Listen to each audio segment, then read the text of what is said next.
omukulu Katsi Katamba avuddeyo n'agumya mukyala we Fie n'amutegeeza nti abeere mugumu era teyeeraliikirira kubanga ye tabangako kintu kyonna kyali akoze ne mwana muwala Faith kubanga amutegeeza n'amugumya n'amugamba nti nga bw'omumanyi nze munnange nze okuva obuto bwange bwonna okuva we nazaalibwa siriirangako muntu mu ddiiro era nze obimanyi bulungi ebintu byange bibeera bya kisenge mpozi ate era mu speech ye gy'abadde akola ku TV emu yasanguza n'ekigambo ekyamusimatuse n'ategeeza nti mpozi mwana muwala Fie alabika mbu ali mu rehab kifaananako okubeera nga bw'obeera mu kifo akugamba obayinza okubeera nga bakuddaabiriza olw'okubeera nti oba obadde okuddaabulula bw'oba ng'obadde mulwadde either ng'obadde okozesa enjaga oba ng'obadde wakufunamu akatwewungu oba okugwa eddalu so kyamusimatuse kye kigambo tamanyi nawe gye kyavudde mpozi ate oluvannyuma lwa muwala Faith okubeera ng'awulira ebigambo ng'awulira interview ya Katsi naye ate yavuddeyo n'akola interview enkambwe ennyo n'ayogera ebyama bya Katsi byonna ebisinga obungi n'ayogera n'embeera nti Katsi ayinza okuba nti Katsi yamukozesanga nga tamubuulidde nti alina akawuka akaleeta obulwadde era ng'amulimbalimba mbu ye alina bubeezi kansa so beera wano ogenda kuwuliza mu ddoboozi kano gonna owulire Katsi engeri gy'abadde ayogeramu ku interview ate mpozi owulire ne Faith interview gy'asembyeyo okukola nga mukambwe ennyo n'ayogera ebyama byonna n'ayogera nga Katsi bw'atalina wadde 10 n'ayogera nga ye bw'abadde nga yalabirira Katsi n'okubeera ng'amuguliranga emyenge mpozi n'ebisingako awo abeera ng'obeewulirirako ggwe mwennyini naawe weekakasiza ddala nti ensi ddala etabuse mu nnyumba yo kati nze Faith kyemanyi mawaya talina omubwongo bwo tebukola bulungi ne famire ye kimanyi ne famire mubwana omwami we London wa Red Cup cousin we mbamanyi ne taata we Reverend simu meeting naye nga mu kimanyi taata we ki Reverend nze Faith yayasaka emotoka yange namba najikuba ejinja ku lulona era nga bwena mistake gye nakoze yemu Faith bw'atamira nzatera omujja mu ki mu bbaala kubanga bw'atamira obulalu bwe bulabika either waba tayombye bino byenjogero bimanyi waba tayombye na muntu mubuuze ne bebe ne bebe yali amukubye emizibu bebe kulu yali amukubye emizibu bw'atamira avaako she has a mental problem she needs help oba ine ekitambo kakati bw'atamira kati kwolo kanyonyere ekyolo Faith yalina dola zaali dola 4 nagamba Katsi lero nja kwokyayo ne mugamba tugende Kampala kasino tukyuse ekisente tutuka Kampala twava ku fem ne bebe yaliwo olunaku olwo wayamala okuyimba bebe wayamala okuyimba ne tufuluma yogena Kampala kasino forex bureau nganzigale ningamba bakyali bange mumanyi tugwe waka tujjakera tukyuse sente nkoyi nja kwebaka nze wenajira bwe mulaba nagwa mu ntebe kati video nze ngenda okuzuuka nazuka sanga musanvu chali wangu bayita Mats nangamba olina essimu yo ne mugamba ye nganya kyengenda okuweereza nejjako essimu ensege na kutawanya ningamba nangamba gwekebera WhatsApp yo nindaba video awo ne bankubira CBS nenkubira Simba nenkubira ba live wire awalwa abalaba bankubira aba Galaxy ba Nimrod nga sikwata masimu okujjako li yankwata idol yankwata voice note ne muganze ne video simanyi we bagikwata simanyi naye nga bumula bomwalo yali alina mungo yeze kakati omwalo ono waliwo rubbers this is a justification of something that has gone down nanti ebyo kati nze nagwa nazikira ko kuzikira nazikira yamanyi game ye I don't know her intentions simanyi bayaga kuba famous oba ebintu byali bimulinye kubanga wakawa ali Uganda waraji era nagenda okwebaka ngali mu kunayita deko Pastor Kayanja usually when bange nakwebaka I listen to worship nefuna otulonga nsinza kada intadiko Pastor Kayanja namuleka era mudiro yali nganywa Uganda waraji kubanga yamusanga ye waka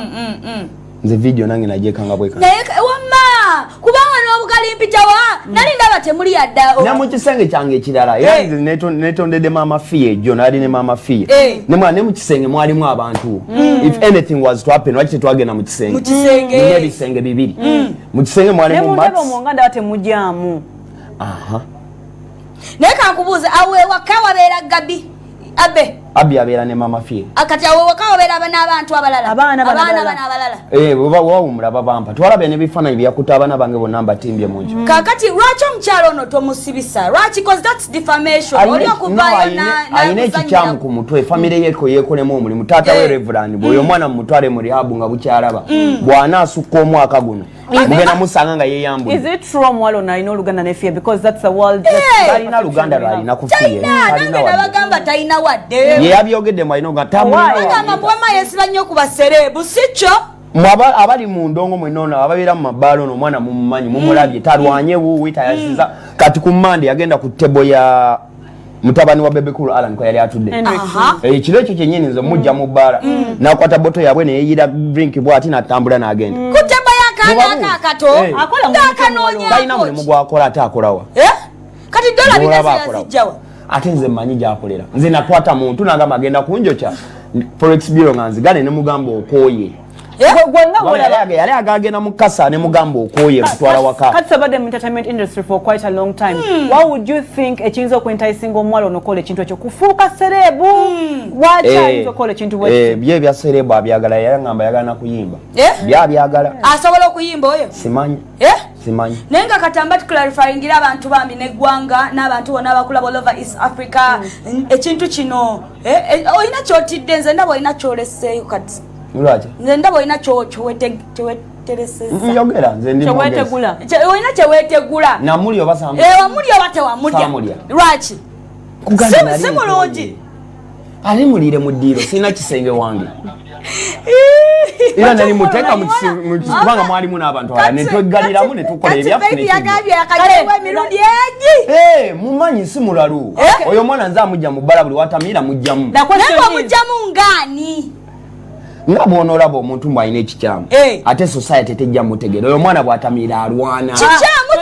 Let me ask this question. It is very clear when mba nina omuvubuka gwe njagala naddala omuwala nga mulayi nti oba alina omuvubuka gw'ayagala wabeerawo obusignals obwo omwana ono yakuwako signals before mixed feelings before n'olaba nti akwinamu nze yasanga n'abakazi bemba nabo mu bbala ng'abakuba etegeeza akwagala abawagizi ba fiya ali bulungi yonna gyali yatadde akayimba bakayita kyamuyisiza kitya by the way ekintu kino amuli tebakkiriza amasimu na TV so naye waanaafuluma jabbira ebyo nja bimala kasana yogedde ne maama we so final otugambye fiya ali mu rehab kyenjagala osooka okugamba Katsi first of all he didn't think twice before he said out anything namulabye nga agenda ku radio gundi ku different clubs nga ndaba nja Samira nina nange bye nasirikidde bye nabadde nsobola okwogera but I didn't say them out not because nti sina mumwa nti njasama nnyo nga ye oba just because he has a name, he is a celebrity, thinks he can talk and scare others nze simutya kyekisooka kati sekimukubyanga buli kaseera nva mu byokumwasiza emmotoka n'okumukuba mu musabulo oyo kamanyiro alina akamanyiro kitegeera esooka talina ssente oyagamba ntino nkola ki mulwanira ebyo byagamba mbu bulijjo nzija mu bbala nga ntamidde iwe omwenge yasobola oyo okugula tasobola because every time he always asks me for beer just like the incident of Monday yo jayogerako yansanga ne bakwano bange nga ndi having fun natuma amatsi namugamba agenda ngambe Faith njagala club B ebyo byawoza mbu namugamba ngenda mwochayo ngenda mwocha nesigalo tasawa mwegulira munako okungama nti nno yansibanga sina sente zizijjayo ono amanyi incident yaki badde nkyamala ye ya fame so when that day he called me negamba matsi gamba Katsi sinaki sina musente za club B nina dollars nga bwe yayogedde teyalimbye waawo naye nga sinze mbu namuyise randomly like nga nsanyuse eki nga mugamba sizina mugamba genda omuyite Faith tugende nga nsooka ngana kabaga abagala agenda kukasa nalabye abimixinga nga gamba ate nze yali ayagala anyway that's not a big deal nga bagala agenda kukasa nze I told them I don't want I had reasons why I didn't want to go there nga tulinya bulungi motoka ye nga avuga nga tutuuka we didn't go for the tetwagenda mu forex bureau byayogera netutuuka ekiwatule we entered as he says he was tired I was also tired but a bit high yes as he said everything nentuula mu diro cause nali siina tulo naye neyebaka bibye kati njagala ogamba Katsi ebyo byagenda nga atiisa nze talina kyasobola kunkola cause apparently nze nzasobola omusiba kuba nina ensonga lwaki nsobola omusiba incident yasooka ey'emmotoka he was like forcing me to leave the Bible tugende ewe nga nkyanyumirwa kuba ono yaliwo she can tell you a bit of it nesooka neŋŋaana nga nze mba njagala nyumirwa ne bakwano bange kati mukwano gwe mukunyiza ennyo emmotoka yenjikuba ntya nga nyiza nga like nengato zange nga bazitwala rampaka because I always move with heels and flats nengato zange bazitwala rampaka oyo guy bamuyita Matsi n'atandika okunkuba obusungu obungi nenkwata ejjinja nenkola nange nenjikuba ninjikubanga they are forcing me, you know. But that's not really a big deal. Lwaki wakwata video eyo no kuba obadde otugamba olina ensonga lwaki wakwata video era n'omuntu gwali ogenda ogiwa? The reason why that video was taken nali nagwe njagala okakasa nti however much I have known him for that time mukwano waliwo my close friends that have been knowing about this nabagamba Faith oli mulwadde kana kasajja kakulwaza bichi I went through depression nga audios waliwo gyongenda okuwa oyo gwolaba this is really serious champisa bubi by the way okungamba nti nagwe ddalu kirabika natandika olunaku lwe yagamba nti alangiridde nti ayina siriimu echampisa bubi nnyo cause I didn't get time to see him. I went through 2 weeks nempulira nga nechaye nga nkimanyi mutima gwange I might be what? Sick. Because the very first time when I met that guy, it was some time back, nali siri so exposed to the world.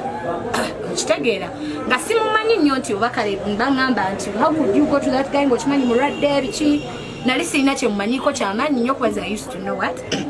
the girlfriend nga gwe manyi ng'omuyini kati what happened that night kichiri personal nange kibadde kinyiga. I was living in nga mpulira nti we had something with him ekyo ngenda kibabulira mukitegeere nempulira natuuka nga neekyaye nga nzisagala manya kigenda maaso siyinza tuuka nga ebyo byonna nabadde mbikwese. I didn't say nothing about it and this guy comes around and brags and is like mujja mubbala mugugu gwange nensuulaawo which is okay. Nemba njagala digging into like the right what amanyi engeri gye mbadde mpitamu nemugamba cats am I sick nanga my time will tell audio nga when I recording waliwo endala gye nina ngenda gikuwa nga ngamba ina cancer cause nze na keeping on nga I'm seeing this guy nze nga sichiriko nnyo nti oba sichikiriza nti namulwadde era osobola okumpulira ne olwokuba celeb cheka na ina ne excitement yeyo nga simumanyiiko nnyo like kyamaanyi nga nakatandika omulala way back. I kept on seeing this guy naye nga nze simanyi nga ngamba bamuwayiriza simulwadde but even right now I'm not sure if I'm okay. It's only when I went to Mengo nina results zange nenkebera ne bangamba ndi mulamu naye n'okuyingira eddwaliro it was a tug of war. Nenkwata ezo status nezipostinga ku status yange ya WhatsApp nenga abakwano bange banaye bulijjo bakwano bange bali banneegoba nako. It's only some boyfriend of mine when agenda naye by force Mengo hospital ngankaba nze wemba njagala osiba kasi nsobola musiba because tayinza kukubanga all that time he was lying to me. Kitegeera Eddie katamba sikutya